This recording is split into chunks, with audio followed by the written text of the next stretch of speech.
Hello, all. Welcome to another episode of Toppers Talk. And today we have a special guest. Special because he's a doctor. And what is special about him is being a doctor, a medical professional, he opted for PSIR as an optional. I mean, two poles apart, but we'll explore that a little later. And he secured 239th rank in this year's exam. So, first of all, Guru, massive congratulations and welcome to the Toppers Talk. Thank you, sir. And गुरु कैसा लग रहा है? Happiness or relief? I would say neither happiness nor relief or both. Okay, neither happiness nor I'm sure relief तो होगा गुरु because 4 attempts and थोड़ा relief तो होना चाहिए.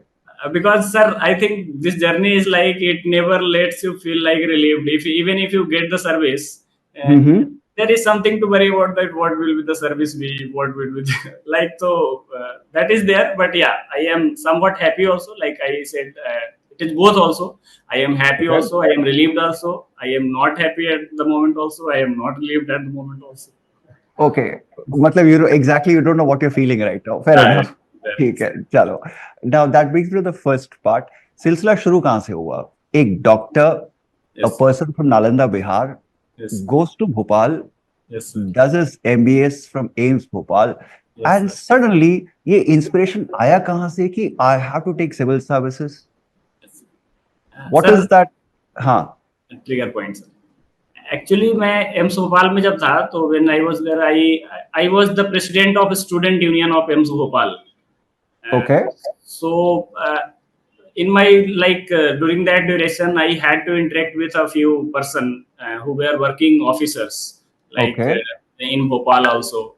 So उनसे फिर मुझे लगा कि जो और उनसे बात किया चीजों का कि कैसा सर आपका काम रहता है सर, मतलब किस टाइप का ये कैरियर प्रोस्पेक्ट है सर. तो उनके थ्रू और उनके जो वर्क देखे मैंने फील्ड पे एक्चुअल में, तो मुझे लगा कि जो मेरी पर्सनालिटी है, जो मेरा थॉट प्रोसेस है, जो मेरा अवेयरनेस लेवल है, तो उस हिसाब से मुझे ये वाला जो है ज्यादा सूट करेगा. और रदर देन की मतलब मेडिकल ऐसा नहीं, medical is a great profession और मैंने पास आउट होने के बाद भी मैंने बहुत काम किया है लगातार. लगभग 3 साल के आसपास मेरे पास एक्सपीरियंस है. तो उसी दौरान जो लोगों से मिला मैं, खास करके जैसे भोपाल के कलेक्टर थे कुछ उस समय डॉक्टर सुदाम खड़े, तो सर लोग वो भी एमबीबीएस थे और उसके बाद वो यूपीएससी में उनका हुआ था और सर कलेक्टर थे भोपाल के उस समय, बाद में हेल्थ कमिश्नर भी बने एमपी के. तो उन लोगों ने उनके काम करने का जो तरीका था, उनका जो स्टेप्स लेने का, उनके बोलने का जो तरीका था, मतलब उनका इंटरव्यू वगैरह अभी भी मेरे में 1-2 सेव्ड है, जिसमें उन्होंने कैसे बोला है, कैसे मतलब रिलैक्स्ड होके या कैसे मतलब कामली अपने प्रोजेक्ट्स को बताया कि इस प्रोजेक्ट में मैंने ऐसे किया, एमपी में हेल्थ डिपार्टमेंट में मैंने ऐसे किया. तो वो सब चीजें बहुत इन्फ्लुएंस कर गई उस समय sir. Okay, so basically you were inspired by a doctor who's a civil servant. Okay, great. Yeah. Oh, trigger point was meeting that gentleman. All right. Asha, so let's go to your preparation now. Yes. Now, being a doctor, I mean, being a doctor, you guys are very good with managing your routine because medicine is a very demanding profession. Study is also very demanding. So my first question is, what was your study routine like? Because सबसे बड़ा issue with every aspirant is study routine. Yes. So what was the daily routine like? मतलब दिन में कितने घंटे पढ़ते थे? What was your day like? A normal day? Yes. जैसे सर कि मैं बताऊं, जैसे इस अटेम्प्ट का मैं बताऊं तो मैं 2023 में सितंबर में मैंने डिसाइड किया था फाइनली कि मैं ये अटेम्प्ट 24 का अटेम्प्ट मैं दूंगा और पूरे मन से दूंगा. तो 2000 उस समय मैंने जॉब किया था एक प्राइवेट हॉस्पिटल में, तो मैंने उसको इस तरीके से मतलब वहां पे बात किया था, जो हमारे सर थे वहां पे उन्हें कोऑपरेट भी किया उस जॉब में. मैं वीक में 5 दिन नाइट ड्यूटी करता था सिर्फ, तो रात के 8 बजे से लेके सुबह के 8 बजे तक मेरी ड्यूटी होती थी. तो रात में ड्यूटी हुआ, फिर मैं दिन में मेरे पास टाइम रहता था, रात में फिर 8 बजे ड्यूटी पे पहुंचना है. तो दिन में जितना भी समय मिला मेरे पास, मतलब जो भी समय मुझे मिला, तो वो मैं लगातार मतलब पढ़ने में, अगर नींद आ रहा है तो सो गया या फिर पढ़ा, अदरवाइज अगर ज्यादा वो लग रहा है फ्रस्ट्रेटिंग या कुछ भी वैसा मतलब लो फील हो रहा है तो कुछ वॉक किया बाहर, कुछ भी जो मतलब दोस्त हैं उनसे बातें की, ऐसा किया. तो वैसे वैसे करके लगभग मतलब मार्च 2024 तक मैंने इस तरीके से मतलब किया कि नाइट में ड्यूटी, दिन में पढ़ाई, नाइट में ड्यूटी, दिन में This पढ़ाई। is very, I really admire you, Guru, Yes. because this is very tough. I mean, रात को ड्यूटी हॉस्पिटल की and दिन में पढ़ाई. This is like ultimate time management. Yes. So if you have to advise a newcomer जो पहली बार exam दे रहा है, अगर उसको एडवाइस देना हो, you are the Yes. right person to advise them on time management. Because पहली बार ऐसा बंदा देख रहा हूँ जो रात को हॉस्पिटल की ड्यूटी और दिन में यूपीएससी की तैयारी. Yes, sir. Now, what time management advice will give them?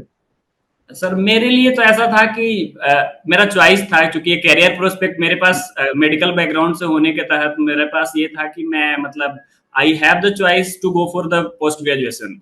मेरे सारे फ्रेंड्स जो भी कॉलेज के थे, बहुत सारे फ्रेंड्स उन्होंने पोस्ट ग्रेजुएशन किया, तो मेरे पास चॉइस उधर का भी था, मेरे पास चॉइस सिविल सर्वेंट का था। तो मोस्ट ऑफ द टाइम मैं खुद को इस तरीके से तसल्ली या मोटिवेशन देता था कि ये मेरा डिसीजन है, तो मुझे Okay. सही करना है, मुझे कोई और ऐसा नहीं, मैं ये ब्लेम नहीं कर सकता हूँ कि रात में मैं ड्यूटी कर रहा हूँ तो दिन में मैं पढ़ाई भी करूँ, ये कितना टफ है, कितना ये है। तो मेरा डिसीजन है, मुझे सही करना है, तो जो भी इसमें मतलब चीजें आ रही है वो मुझे ही झेलना है। तो उनको तो मतलब जैसा आपका सवाल था सर कि क्या न्यू कमर्स को क्या बताना चाहेंगे, तो मैं टाइम कहूँगा management, that is how to manage time. जी बिकॉज सबसे बड़ी प्रॉब्लम नए बच्चों को ये होती है कि टाइम कैसे मैनेज करें, बिकॉज जी पढ़ने का इतना कुछ होता है जी और समय दिन में उतना ही होता है. So how to manage that. And यहाँ तुमको देख के गुरु, I am really really impressed कि जी। रात को आप हॉस्पिटल की ड्यूटी भी करके दिन में भी आप पढ़ने का समय निकाल रहे हो. That is like ultimate time management. Sir तो इसमें जैसे है मेरे पास, मतलब ये बताऊं कि सब्जेक्ट वाइज अगर टाइम डिवाइड करते थे अपन, कि हाँ, मान हाँ. लीजिए मैंने मॉडर्न हिस्ट्री अभी स्टार्ट किया है, तो मेरा ठीक है. जनरली ये रहता था कि मैं पहले मॉडर्न हिस्ट्री 2-3 दिन में पहले पूरा कवर कर लूं, उसके हाँ, बाद फिर हाँ. उसके पीवाईक्यू देख लूं, उसके थोड़े ठीक है. मॉक लगा लूं, सेक्शनल मॉक्स लगा लूं कहीं से, और ओके. वैसे करके फिर मेरा वो कवर हो गया। फिर उसके बाद मैं ज्योग्राफी पे जाऊं, तो इस तरीके से। और इसके साथ साथ था कि मैं न्यूज़पेपर खास करके मतलब प्रीलिम्स के 2-3 महीने पहले तक मैं न्यूज़पेपर पढ़ता रहता था डेली। ओके. तो जैसे ही मैं ड्यूटी से जैसे आया 8 बजे के आसपास, तो जो भी जितना फ्रेश होने का जो भी टाइम है, उसके बाद मैं बैठ गया। अब न्यूज़पेपर पढ़ना स्टार्ट किया। न्यूज़पेपर पढ़ने के बाद सपोज बहुत बार मतलब लाइब्रेरी मेरा यहाँ पे था, तो लाइब्रेरी में नींद आ गई, तो हेड हाँ, डाउन हाँ. करके वहीं मैं सो गया। अगर आ गई नींद, नहीं आई तो फिर लगातार पढ़ते रहे। और मतलब सोना मेरा तभी होता था जब नींद एक्चुअल में मतलब अंदर से लगे कि ओके. नींद आ गई। Okay, so basically time management strategy ये थे कि सब्जेक्ट खत्म करना, ये नहीं कि कितने घंटे पढ़ा जाए. आज जी मैं सब्जेक्ट लिया तो सब्जेक्ट खत्म करूं, फिर पीवाईक्यू लगाऊं और मॉक टेस्ट करूं. जी सो जी सब्जेक्ट वाइज तैयारी मेरा की तुम. प्रिपरेशन था सर। ओके, और that's a good way to newspaper, look at it. और न्यूज़पेपर्स मेरा न्यूज़पेपर. सोर्स जी सर, खास करके प्रीलिम्स के 2-3 महीने पहले तक सर। ओके, सो जब न्यूज़पेपर की बात आती है, सबसे बड़ा मुद्दा बच्चों के लिए ये होता है कि पढ़ें क्या उसमें हम, जी जी तो बिकॉज इतनी चीजें होती हैं. सो क्या पढ़ा जाए. So what advice will give to the new comers कि न्यूज़पेपर पढ़ते वक्त किन चीजों का ध्यान रखना है, किस टाइप के न्यूज को यूज करना है नोट्स बनाने में या करंट इवेंट्स के लिए, क्या क्या एडवाइस दोगे उनको? सर मेरा ये था न्यूज़पेपर से पहला तो कि मैं पीवाईक्यू को बहुत बार एनालाइज कर चुका था। तो मैं अगर कोई न्यूज देखता हूँ कि सपोज प्रधानमंत्री ने किसी स्कीम का इनॉग्रेशन किया है, तो ऑफ कोर्स इस टाइप के सवाल आते हैं।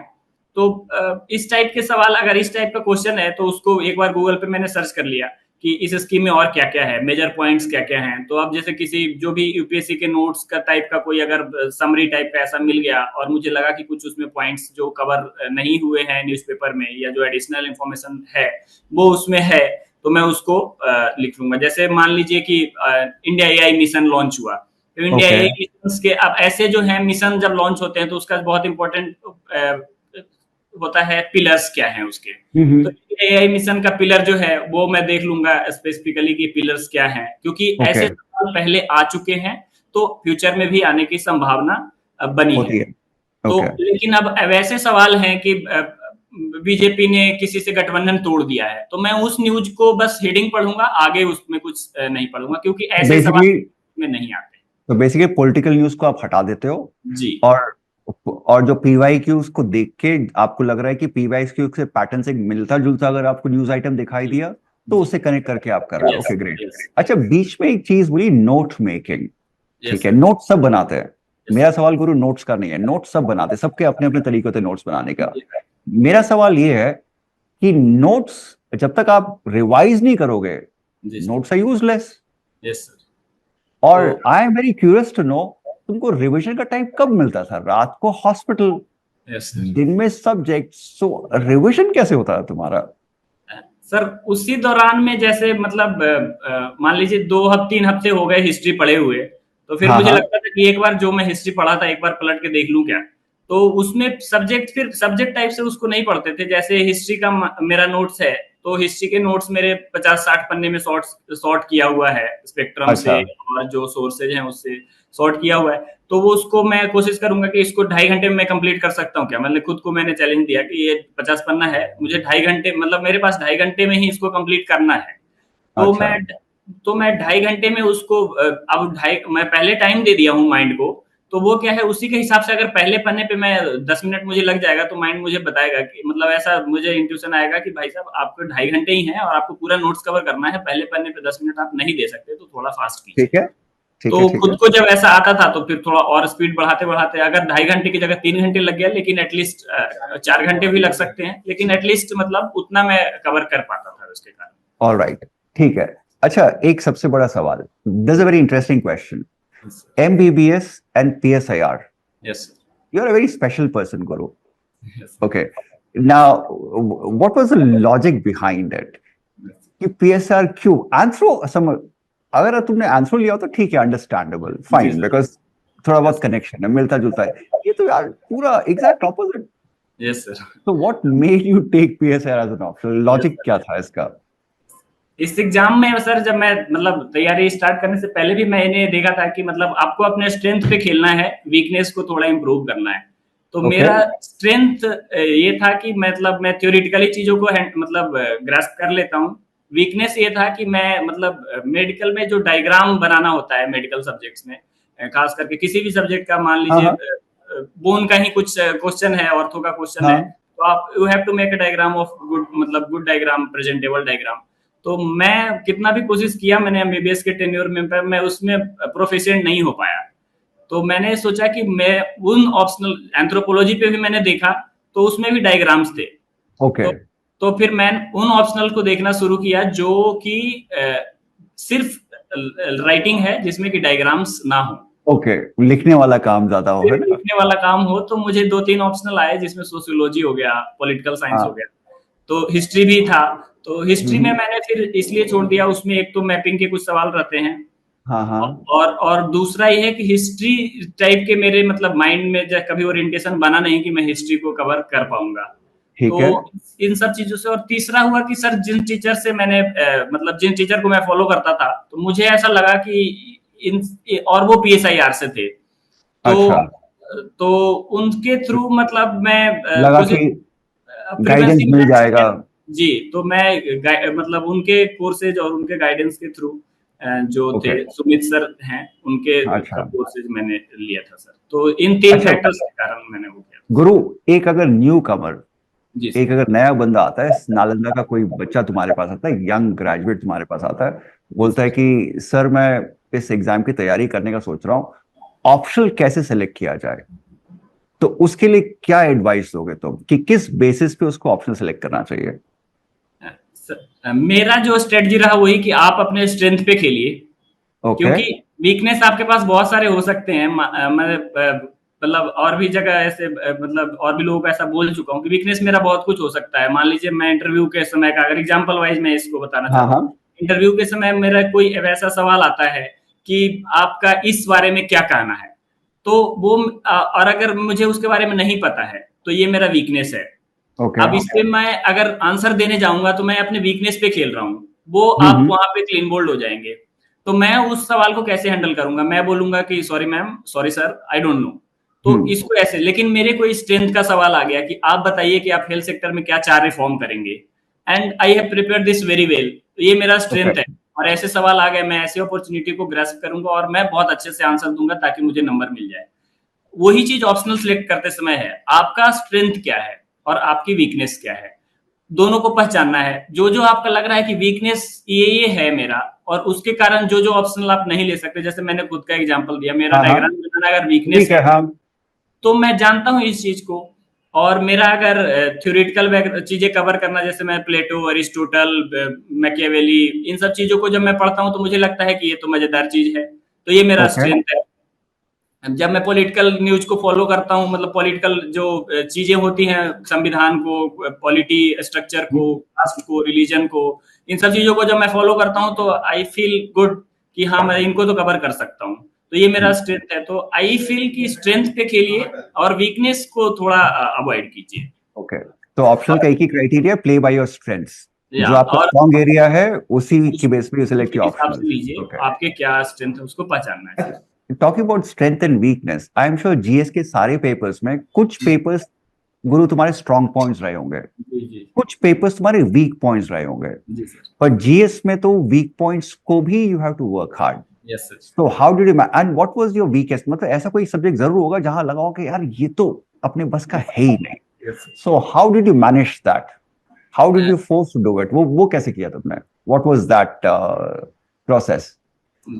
पहला तो ये था सर, जीएस में मेरा ना, जैसे मैं 3 अटेम्प्ट जो पिछली बार दिया हूँ, तो 3 अटेम्प्ट में, पहले अटेम्प्ट में तो बहुत प्रिपेयर्ड भी नहीं था हर सब्जेक्ट के लिए, लेकिन दूसरे अटेम्प्ट और तीसरे अटेम्प्ट के मार्कशीट के हिसाब से, फोर्थ अटेम्प्ट अभी का मैंने मार्कशीट नहीं देखा है सर, मे बी शायद रिलीज हुआ है या मैंने नहीं चेक किया है, तो पिछले हिसाब के मार्कशीट के हिसाब से मैंने जीएस 3 में कभी मैं 80 से क्रॉस मतलब ऊपर नहीं हो पाया।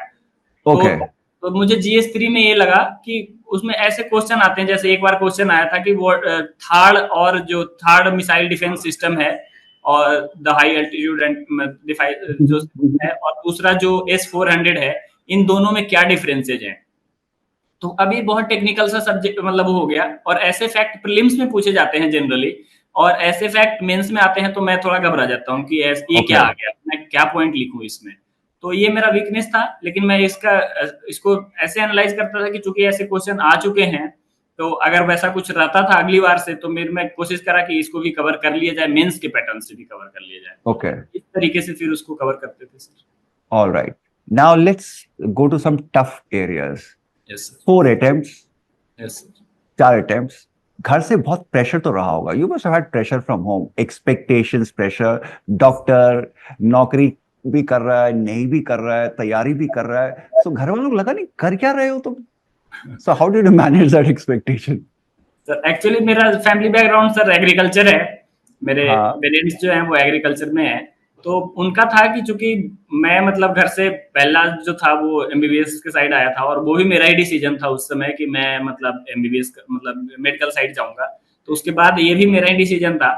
तो उनको लगा कि ये डिसाइड किया है तो सही ही किया होगा, लेकिन बीच बीच में उनको लगता था कि आखिर उधर जो कर रहे हैं लोग, मतलब वो तो ज्यादा अच्छा कर रहे हैं, क्योंकि रिजल्ट जब तक नहीं होता है तब तक ये विजुअल होता है कि जो पीजी कर लिए हैं या जो पोस्ट ग्रेजुएशन कर चुके हैं, स्पेशलिस्ट बन चुके हैं, वो अच्छा कर रहे हैं, और वो और ये कुछ नहीं कर रहा है, मतलब काइंड ऑफ आगे का एकेडमिकली कुछ नहीं हो रहा है। तो वैसा रहता था, लेकिन फिर मैं उनको समझाता था कि नहीं, मतलब धीरे धीरे करके चीजें जैसे जैसे होगा, और टाइम टेकिंग है ही, इसमें टाइम लगता ही है कई बार, है ना, एग्जाम प्रोसेस ही 1 साल का है। तो अदर ऐसे ऐसे करके मैंने मतलब कोशिश किया कि मैं उनको बताऊं कि आखिर मेरे से, मतलब मुझे लगा कि वो भी एग्जाम प्रोसेस को समझ गए कि ये है ऐसा।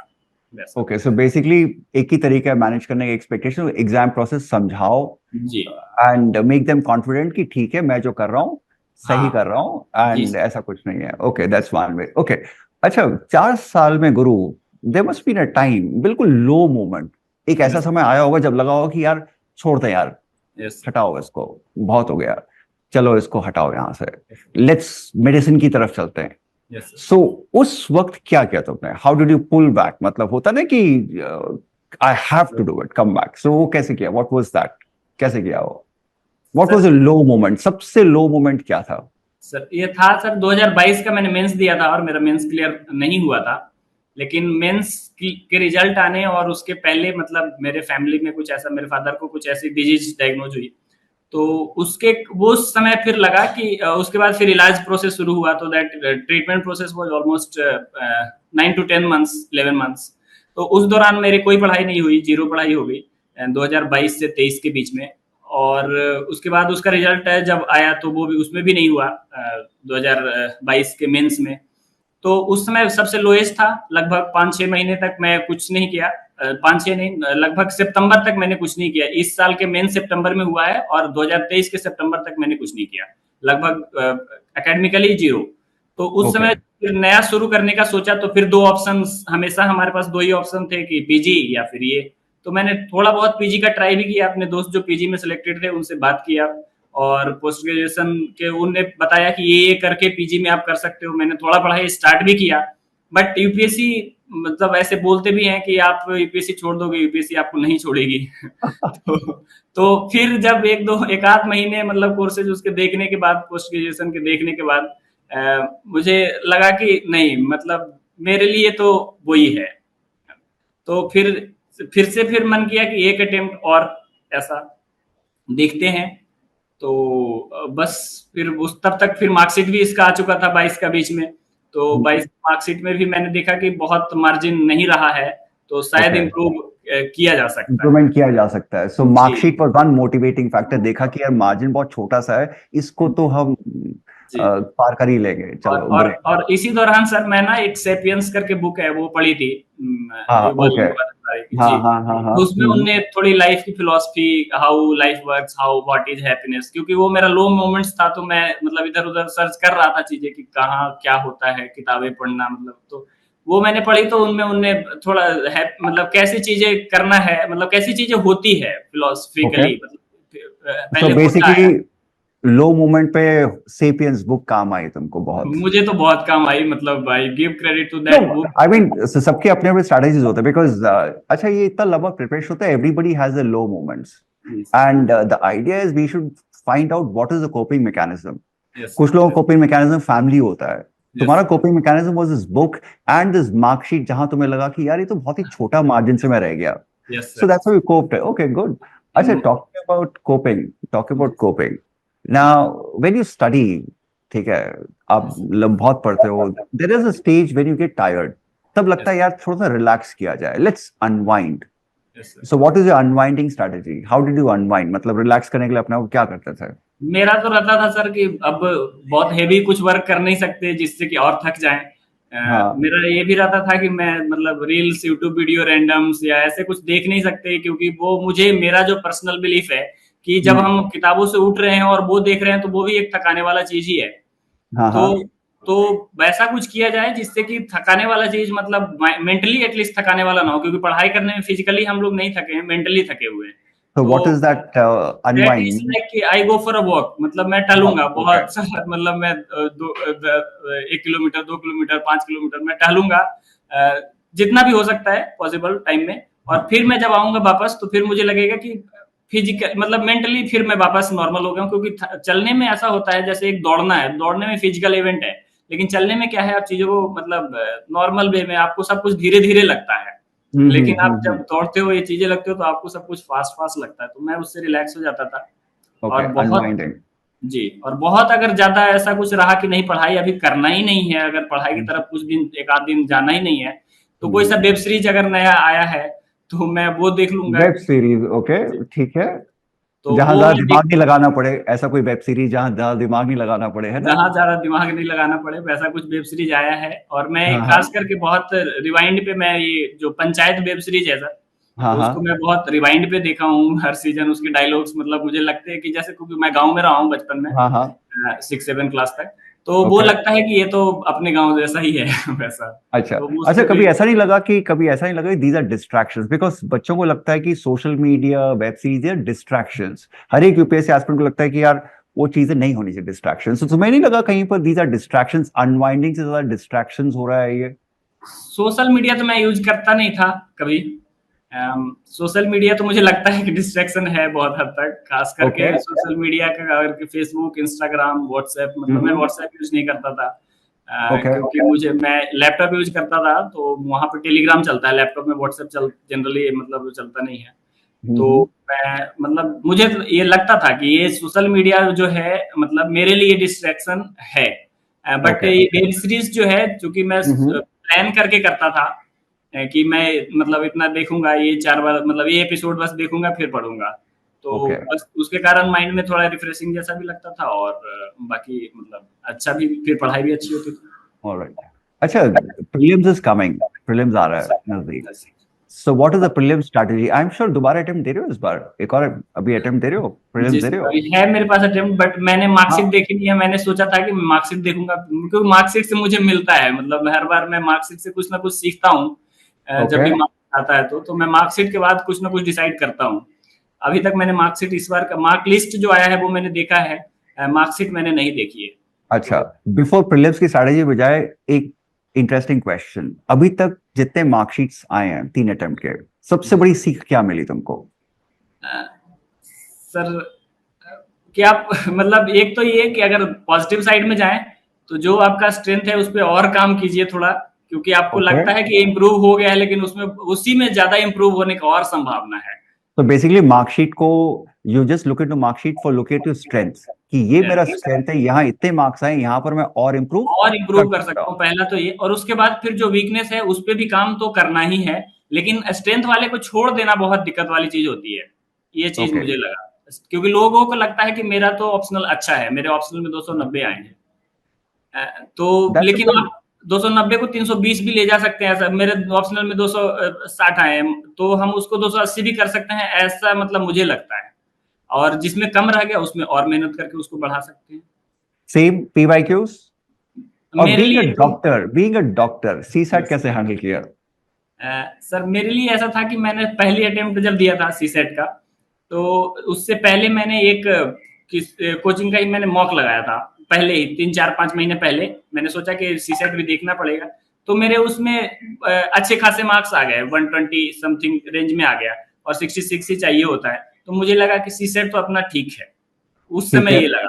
तो फिर मैंने पहला अटेम्प्ट, दूसरा अटेम्प्ट और तीसरा अटेम्प्ट में सी सेट के लिए मैंने कुछ किया ही नहीं, एक्स्ट्रा कुछ भी ओके, नहीं किया, सीधे फाइनल एग्जाम में गया और दिया। और चूंकि पहला अटेम्प्ट जब दिया भी तो उसमें 100+ मार्क्स आए, तो मुझे लगा कि मेरा सी सेट तो ठीक है, मतलब ओके, ऑटोमेटिकली ठीक है। और उसमें भी कॉम्प्रीहेंशन में मुझे, मतलब जितने भी आते थे उसमें से 3 4 बस गलत होते थे, कॉम्प्रीहेंशन मेरा ज्यादा से ज्यादा ऑटोमेटिकली सही हो, तो यही मेरा स्ट्रेंथ था।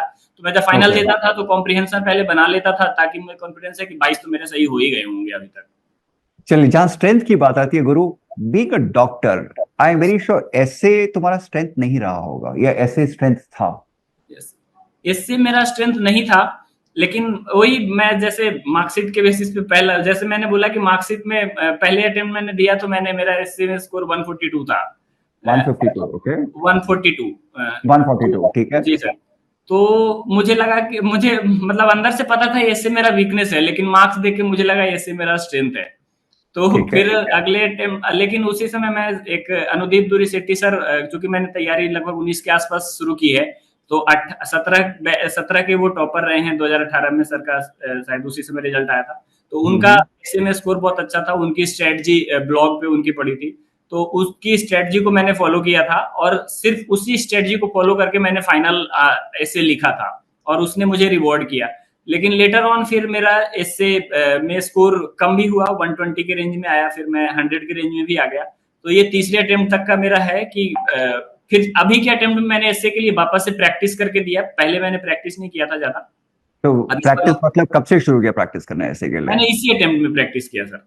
प्रैक्टिस कब से, मतलब प्रीलिम्स के बाद शुरू किया, प्रीलिम्स से पहले ही प्रीलिम्स के महीने बाद में ही एक बार? किया है। प्रीलिम्स के प्रीलिम्स बाद के में शुरू कर बाद देते जी। थे? और इंटरव्यू के लिए एनी स्पेसिफिक एडवाइस? इंटरव्यू के लिए सर मैं अभी भी, मतलब लोगों को बताया हूँ, आसपास वालों को भी, कि मैंने जैसे मॉक दिया, मतलब 7 8 9 10 मॉक दिए, हर मॉक में कुछ ना कुछ फीडबैक मिला। तो फीडबैक में जैसे बहुत बार ऐसा होता है, मैंने एक किसी का एक मॉक दिया, तो वहां पे मेरा, मैंने 11 तारीख को वो मॉक दिया, 11 मार्च को, और मेरा फाइनल इंटरव्यू 18 मार्च को था। अच्छा। और उस पैनल का असेसमेंट था कि आपका, मेरे असेसमेंट के हिसाब से यू आर गेटिंग 154 मार्क्स, अच्छा। And that is approx 56%। हाँ। और उनने मुझे भी पूछा कि आपने अपने आप को कैसे असेस करते हैं, तो मैंने बोला कि sir I assess 7 out of 10 to my hmm. Self, that is hmm. Almost 70%। 70%। तो मैं ये देखा कि खुद को असेस करना है, खुद को कम क्यों आंकना कभी भी, हाँ ये हाँ, ठीक है। प्रोसेस कॉन्फिडेंस का है। तो मैंने बोला कि sir I S 7 out of 10। Sir ने बोला कि दिस इज, यू आर अभी एस यू 56%। तो हम्म। फिर लेकिन उसके बाद जब फाइनल इंटरव्यू आया, अगले हफ्ते ही, वो उसी दिन, अगले हफ्ते 11 तारीख को जो था, अगले हफ्ते उसी दिन था। तो उस दिन जब फाइनल इंटरव्यू हुआ तो मैं सोचा कि जो जैसा मैं हूँ, क्योंकि मेरे एक पहले टीचर ने सर ने मुझे बोला था, रविंद्रन सर ने, कि जैसा आपका वॉइस है, जैसा आपका नेचुरल बिहेवियर है, जैसा आपका नेचुरल मूवमेंट है, आई कांटेक्ट है, नेचुरल वैसे बने, रहो। एज नेचुरल एज पॉसिबल आप बने रहिएगा, you would get good marks. तो फिर मैंने जब फाइनल आया, सुमन मैम का बोर्ड था मेरा, तो सुमन मैम का बोर्ड ऐसे मतलब पहले जो टेलीग्राम और ये सब पे मतलब इंटरव्यू से पहले सब लोगों ने ऐसा बोल रखा था कि सुमन मैम मतलब यू आर डन, ऐसा। और मैं पहला कैंडिडेट था उस दिन जाने वाला मॉर्निंग सेशन में। तो अब उस समय टेलीग्राम ग्रुप और इन सब चीजों पे अगर मैं इंपॉर्टेंस देता तो मेरे दिमाग में अंदर से फीलिंग आती, सुमन मैम मतलब आई एम डन। हाँ बट मैम मेरे सामने ही पास हुई, मतलब रूम में चैम्बर में इंटर करी, तो मैंने मैम को उस समय भी विश किया बाहर में, मेरे से जो, क्योंकि मैं नेचुरल, अगर कोई मतलब कोई और भी होते और मतलब कहीं और भी होता और मेरे कोई सीनियर जा रहे होते तो मेरा नेचुरल टेंडेंसी होता है कि मैं उनको विश विश करूं। करो। तो मैं जो भी नेचुरली पॉसिबल था वो मैं वैसा नेचुरल रहा, और luckily with God grace I got 190 marks in interview sir. चलो, गुड गुड, वेरी हैप्पी। अच्छा, one last word, Guru. Yes, sir. One last word is, what is one word of advice you would like to give to all the candidates? Sir, one word is patience. For me, it was patience. Patience. बिल्कुल दिख रहा है, you are a testimony to patience, Guru. Yes. For me, it was one word is patience. Yes. Okay. Thank you, Guru, for the time. Yes, thank you, And sir. Thank you, sir, for the opportunity. Guru, I really admire your story. Your story is of one of strength, one of patience, Yes. and one of be what you are. Be natural. Yes. So these are three things which every candidate should learn from you. Yes. Play to your strengths, be patient, Yes. and lastly, be what you are. Yes. Right? Yes. Sir. Thank you so much, Guru, for all this, all the Thank you, life sir. story and for the lessons. Thank you so much. It was Thank pleasure you. having you on our Toppers Talk. Thank you so much, Guru. Thank you, sir.